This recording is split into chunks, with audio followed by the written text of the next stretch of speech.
Hello, fellow infotainment and climate control enthusiasts. Today, we are going to be looking at the Porsche Taycan. This one happens to be a Turbo S, so let me cancel that.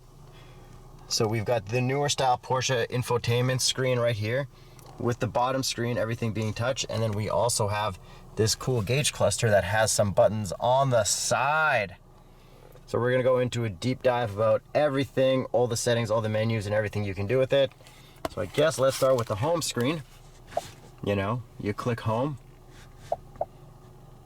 and then you've got all your little tiles right here that you can go through.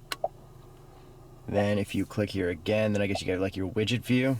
Then we've also got a little button right here on the side, which will go into more settings for sorting, but we don't need that right now. So let's start off with navigation. It's got cool Google Maps stuff built in, and we can also get that to show up on the gauge cluster. We have a map mode. We can have manual zoom or auto zoom, and then I think there's also an extended map, which looks a whole lot cooler. And it runs off, I guess, Google Maps somehow. We got the Google logo in the corner. And then it looks like you can also see the range of where you can go with your electric car. It's got like a little bit of a blue outline. I haven't used it for chargers yet, but I would pretty much always use my phone for chargers unless I'm in a Tesla, which has like a whole built-in network, because this doesn't have its own network. So then outside of navigation, we've got media, which has your Sirius satellite radio, and this one actually has Apple Music. So what Apple Music lets you do is pretty much connect to your Apple Music, but this one is connected to Porsche's Apple Music. But if you have an iPhone and you're using Apple Carplay, I don't really see a point. And if you don't have an iPhone, you probably don't have Apple Music. So I think it's kind of a weird feature, but then you can get the Hey Porsche to pick a song. Play AC/DC. How can I help you? Play AC/DC in Apple Music. Okay, starting playback. Let's see, did it work?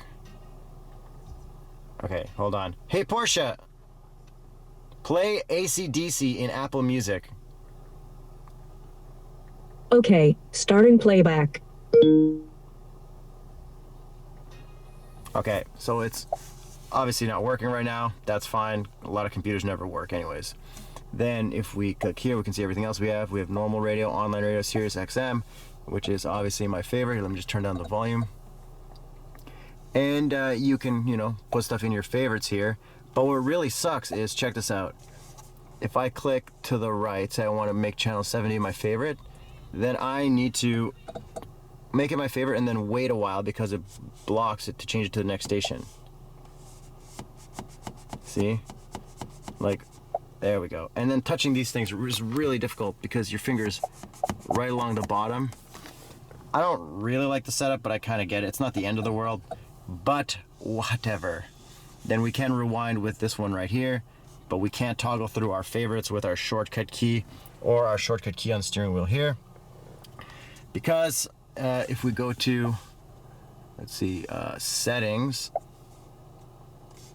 vehicle, shortcut buttons, these are the only options you get.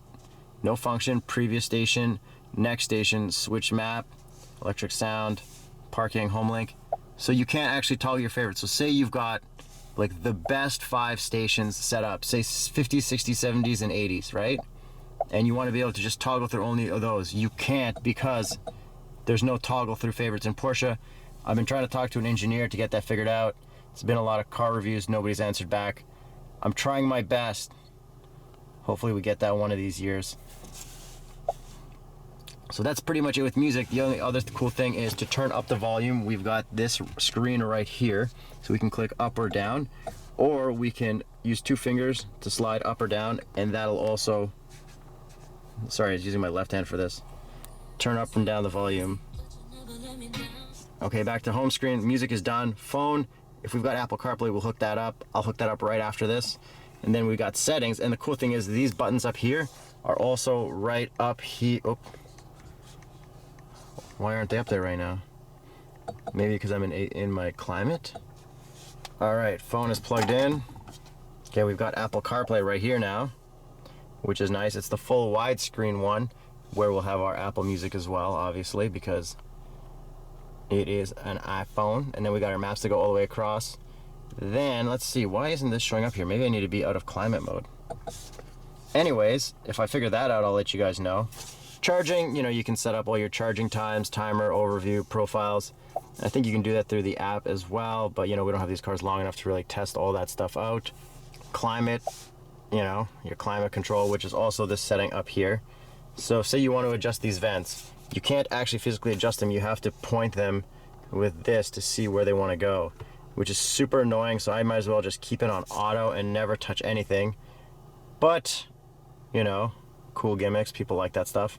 You also change where the air is going. And then you get your heated seats and your cooled seats.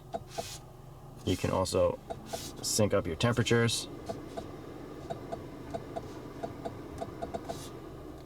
Obviously, I'm not a big fan because it's all touch, and I think that's super distracting while driving. But, oh, there. Okay, slid this down. Now I've got my navigation, music, phone settings, and Apple CarPlay as a shortcut up there. So check this out. Yeah, killer. And this is the widescreen CarPlay, not like the 911, which I'm not sure if I mentioned already, but, whatever. Let's go back to home. Then we've got more boring stuff that we're never going to use, but now let's dig into settings. We've got voice control stuff, so we've got our Hey Porsche, which is pretty basic. Oops. And obviously we have it on by activating, by saying. We've got vehicle, manual cleaning spoiler. You can't do any of this stuff while driving. You have to be stopped. So we can, move the spoiler up to clean underneath it and all that stuff. Shortcut buttons, parking brakes. The huge. Assistance systems. Okay, so this is for Porsche's new assisting system. This is for Porsche's new assisting system, which is Porsche InnoDrive. And what I did was make sure we turn off regarded speed signs, because the lane keep assist is really good, but it really hits the brakes really hard if you have that on. So I would highly recommend turning all that stuff off. Same with the adaptive speed limiter. Just like, doesn't make sense for how people actually drive. Then you got everything else here too. You can set up for your lights. Notification center.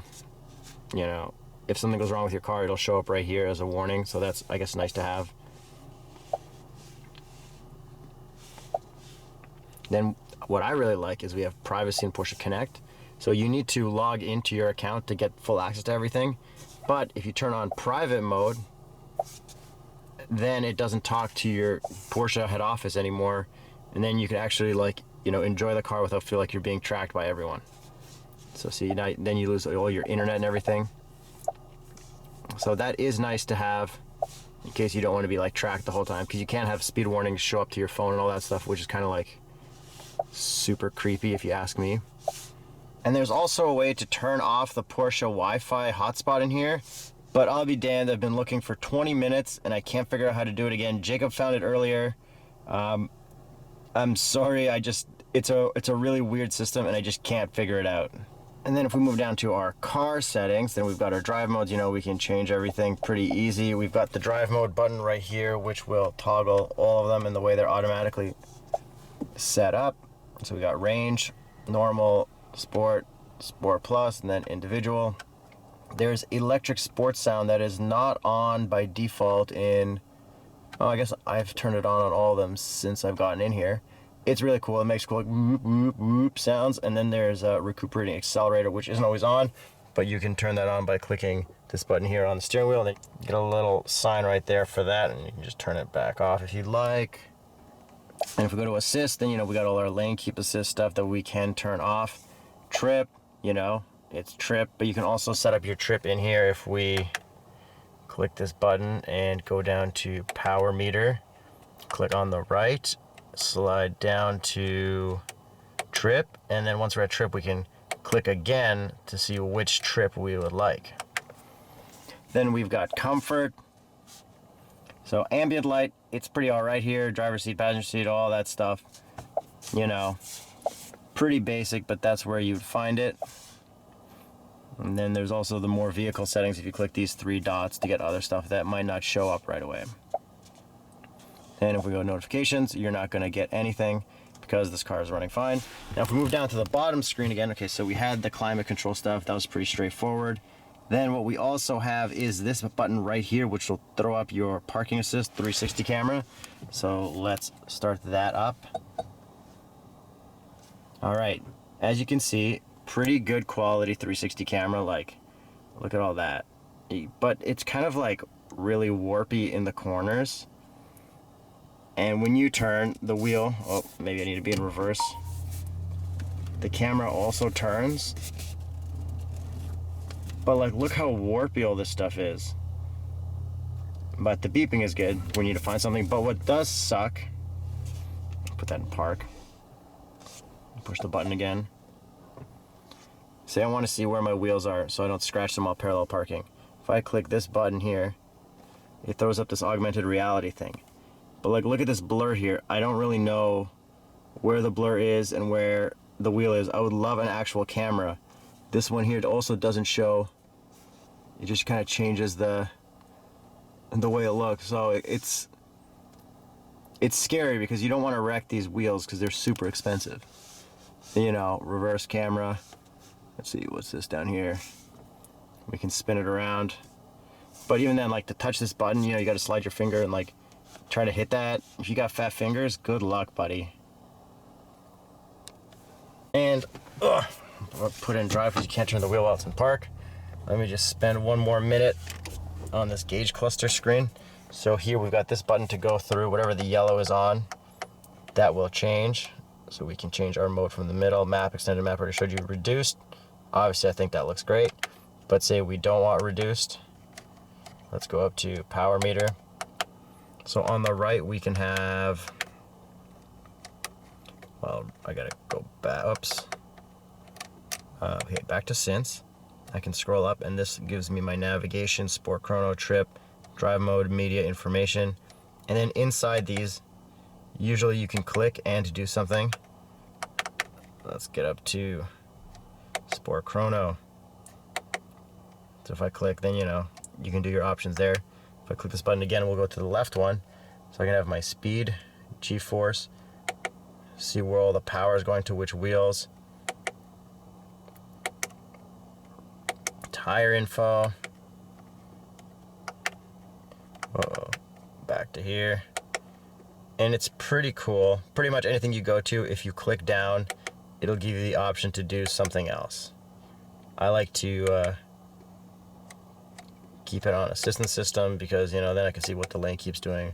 And you can adjust how much of the stuff you want. Like you can turn off your Porsche InnoDrive and just have adaptive cruise control, or just a speed limiter so you don't go past like 130 or something. And lastly, this one does not have the secondary screen here. I haven't messed with that option yet. I don't know what that's all about, but that's pretty much everything with the Porsche infotainment. And if anyone from Porsche is watching, please add toggle favorites in this favorites shortcut button, because like going through all those channels sucks. Also, I don't know how to turn off Wi-Fi. Somebody could comment how to do that. That would be great. Thanks for watching, fellow climate control / infotainment enthusiasts. Hope you enjoyed that. Let me know what sucks and what's good. Let me know if you even watch this or you just put it on in the background while you're folding laundry, because it's probably really boring.